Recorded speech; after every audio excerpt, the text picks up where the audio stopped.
Ron Goodall from FightHype.com. I'm here with the man, Bullet, who's trained so many fighters. How's everything going? Everything is great, man. Just came off of a couple-week vacation, got the rest, time to, unwind from probably 12 years of never having a vacation. Just being in love with the craft, in love with my craft as a coach, in love with the passion of, these fighters, my passion for them and teaching them, so a little break was well-deserved. Yeah, absolutely. And your pedigree speaks the amount of fighters you work with, and you're on the biggest cards of the year. Just overall, that break, what does it do for you as a trainer? Does it make you miss a little bit of like training the guys? Yeah, no, I miss it every day. I mean, it's like it's like an addict.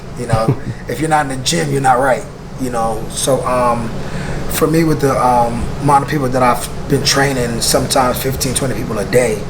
We talk about 6-8 rounds of minutes each, sometimes 10 for some of them. Bag work, strength and conditioning, everything. It's just a whole collaboration of efforts. Me and the dads working together, me and other coaches working together. It's a lifestyle. Mm-hmm. And seeing the fact that you came back, you've already got guys in the gym that you're working with and training, already preparing for fights coming up potentially in fall time. We're looking at what, maybe October, September, some. Yeah, we're in some negotiations right now for Rolly again, maybe September, October. We got Robert Merriweather working for something in September as well. We got a lot going on with. I got Malachi, Johnny, Joe. I got Avis, Underdog Griffin. You know what I'm saying? He's doing his thing right now. We about to fight next week. So where's that going to be at? I think that's in either Atlantic City or Texas. One out of the two. I don't remember the exact locations. There's so much going on. Yeah. Locations and dates sometimes catch up to me. And oh shit, I got to be here. Absolutely. And then speaking a little bit of the Rolly, just as a testament of that fight, a lot of people had certain expectations for certain fighters to perform and things like that. And when the night came, it was a great fight. Going into it. And obviously, both guys are heavy-handed, so it's no surprise that, right. what the way that ended. But coming from Rolly's, background and coming up from judo and then transition to boxing and being on the biggest stage and performing with the Prince music was dope. And then at the Barclays Center setting records. How cool is that? Just what I teach, apart from, boxing, is supreme confidence. Rolly exudes that. It comes out of his pores on a day-to-day basis. He's an extremely confident fighter, extremely confident person. A lot of people are upset or mad about his career being so short and him being at the top. I mean, that's a testament to the type of work that he's put in, the type of hours he put in the gym to get to that level. You understand what I'm saying? If you look at any fighter right now, their 10 to 12 pro fight, look who they fought. This kid went from 6 rounds to 12 rounds. Mm-hmm. You never see an 8 or 10 round mark on his record. You understand? Who else is gonna do those jubilees in the sport of boxing? Everybody's so busy protecting their fighters. Like right now, they're talking about Frank Martin. Who did Frank Martin fight his 10 to 12 fight compared to who Rolly fought his 10 to 12 fight? Come on, man. You can just look at the difference in the dog and when people are trying to protect someone else. To try to build their record. I mean, we all know the business side of the game, but we also know the dog side of the game. So when they say, oh, Rolly done got in there and beat some big names, way more experience. And every time we fought, pretty much far back as I can remember, the guys have always had more experience and better records than we had at the time. We've always been one with the lesser fights. We haven't fought nobody with lesser fights than us. We haven't fought nobody that wasn't trying to be a contender or on a higher level. We have to stop them. You understand what I'm saying? So when these guys like, Tank or the other lightweights in division, Devin, all these guys fought lesser opposition that early in their career as far as fight numbers. I mean, the ceiling ain't even been touched for Rolly's learning. You know what I'm saying? So that's a testament to what we're doing in the gym every day. I give them love and respect and props to all the champions in our division. But guess what? We there. You know what I'm saying? And one fight, one L doesn't define your career ever. It actually makes you stronger, make you better, more focused. So now it's a more dangerous situation for the rest of the division. Errol Spence talking about Frank Martin. Frank Martin would never survive a Rolly. He does. Listen, he can't get away from left hooks. Everybody he fought, I've seen him get caught with a left hook. That's why he keep his hands up like this. And when you keep it, you're blocking from seeing the hook. So either way, he'll get knocked out with a left hook. All right, you guys have a go. I mean, and I know you've seen the press conference with, Spence, promoting. That's just promoting. That's his job as a promoter now, to sell his fighter. Of course, they feel like, any fighter feel like they're ready for anybody. Until you step in that ring. Until you step in that ring and you feel that energy. Because it's an energy that you feel man to man, eye to eye, punch to punch, blow to blow, that will make you realize shit just got real. Either you want to get out or you want to stay in there and dominate. And that's what happened between two fighters. Everything else, promoters say, trainers say, all that. In that first round, that first couple rounds, that's when you figure out, shit, who's more comfortable and who got the most dog. And I know I got the most dog out of all of them in Rolly. And then the fact that you also train with the fighters, you make sure you're in shape, you get in the gym and sweat equally as much. It's a love and care that you I probably sweat about 4 to 6 shirts out a day in the gym. I stay in the ring maybe 5 hours straight sometimes without getting out. A couple little sips of water, sip of Gatorade, and keep moving. Because I got everybody lined up. 80% of the gym, my fighters. You understand what I'm saying? Majority of the time, wherever I'm at. And now I'll be cutting that number down purposely because I want to, be able to do more for the guys that I have that are 100% dedicated, disciplined to the sport, and I don't want to take anything or any time away from them in the gym.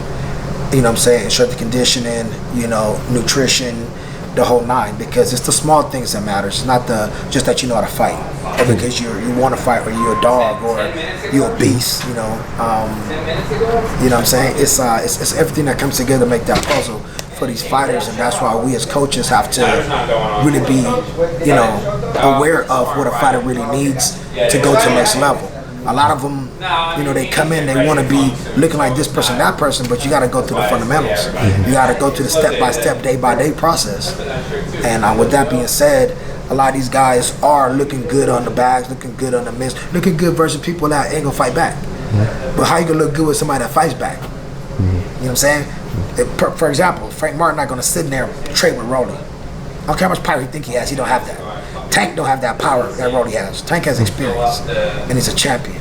It's a big difference. So I don't know how to try to measure a Tank style versus the Frank Martin style versus the Rolly style when styles make fights. With some of the fans, obviously, they're going to take the similar opponents that they had together and draw a contrast. Why is that not the case that you should do that when it came to Rolly's fight? Because styles make fights, and Rolly's a different beast, a different element, different mindset, different confidence than 95% of these fighters in this game. As you see, most fighters rather use a jab and move around the ring and don't get touched. Most fighters don't want to engage. Is that fighting? For some people it is. I mean, for some people that works for them. That's not entertaining to me. That's not what we're here to do. We're here to seek, kill, and destroy, and we rather go out on our shield than run around and talk about, somebody robbed me for a decision. I've seen many robberies in boxing. I've seen fights that people say was robberies, and it was never no damn robbery, because there's judges there that doing their job and doing their job for many years. Some of the fights, you be like, whoa, what the hell? But then, talking about my personal experience with Jackson Marinez and Rolly, people have been trying to go hard on that fight forever. If Jackson Marinez has 20 pro fights, Rolly at the time had 11 fights. He has 295 amateur. Rolly had 35. Who should easily walk through who? So for you to go 12 rounds with a guy that only fought 6 rounds and you thinking that you have any chance to win a decision, that doesn't make any sense to me. And you guys wanted the rematch. We wanted the rematch. We offered him more money than the Comey fight, and he still backed down. He wanted to live with the narrative of, he got robbed. And then what happens 2 performances in a row? You get knocked out by Comey, and you get knocked out by Frank Martin. Like, come on, man, go to bed. You know what I'm saying? And with all the hard work you guys done in the ring, outside the ring as well, to become like the big star, one of the names in boxing that non-boxing fans know as well, that can just do you feel like that's going to be kind of the thing where fighters are going to want to fight Rolly, who may have try to criticize whatever but now they want to fight him because of the name that you guys have brought they want into to boxing? fight him because of his position. Oh, he's fought Tank. He's world level. He's a pay-per-view guy now. He's a Showtime TV guy. So they want that attention, but you don't really want that smoke. You could call the name. You could get in the ring with him, and you'll figure it out. You know what I'm saying? I'm not gonna babysit nobody no more in this boxing game. If you want to fight, sign the damn contract, get your ass beat up, and that's just the way it is. You know what I'm saying? But for us, on our side, our business side of the game, what's the point of fighting a Frank Martin? He ain't got selling nothing. He ain't doing nothing. You know what I'm saying? The people are going to gravitate to him because of Errol Spence. They're not going to gravitate to him because of just Frank Martin. Like they gravitate to Ryan Garcia because of De La Hoya, or Tank because of Mayweather. You know what I'm saying? That's just the nature of the beast. You know? And obviously, if that fight does materialize somewhere, would that be something you guys entertain? I know you guys had some it's nothing sparring for us to benefit from with fighting Frank Martin. At this particular time. He builds himself up to get to the top 5, top 10, whatever. We can discuss that. But what is Rolly going to benefit from this fight? There's other top level 135 pounders that we'd much rather fight, and people would much rather see us fight. You know what I'm saying? I know Frank has a window. He's 27. He'll be 30 in a couple years. So he's worried about that window, of course. But you're barking up the wrong tree. You know what I'm saying? People can say what they want, do what they want. The only reason Tank fought us because it was a mandatory fight. You think Tank Davis would have fought Rolly if it wasn't mandatory? Hell no. And the world knows that. When you guys were, I guess, doing the sparring, did you guys feel that would be a potential, like, in the same division? Like, when you do sparring, like, how do you get your sparring partners? Is it like this guy's far away from this kind of ranking or a certain age, or is he good for this style? Like, because obviously we always try to spar guys weights up than us, because guys at 35 we break them. And it's nothing personal. It's just your job that you have to do as a fighter to do your job. Go in there, do what you're supposed to do, get them out of there, or get your rounds in or whatever. But we try to spar guys at 40, 47. Most guys at 35 or 30, they may have a little bit of speed, and then after they get cracked, then it's like, oh wow, we got to slow down. A lot of times, I will let him do his thing and get off, and then sometimes you got to be considerate of another guy's career, and okay, that's enough. Tell his coach, okay, that's enough, we're done. You know what I'm saying? And switch out another guy, because people lose a lot of brain cells, a lot of years in sparring. Yeah. And that's a mean and dirty part of my boxing that people don't talk about. Most fighters that spar twice a week or 3 times a week, that's a lot. A pro fight is 12-round fight is 45 minutes, and that's on a pro high level. You're fighting every 4 or 5 months, not 2 times, 3 times a week. So a lot of people lose a lot of brain cells and age, a lot of years while they spar. And I'm not into that side of the business.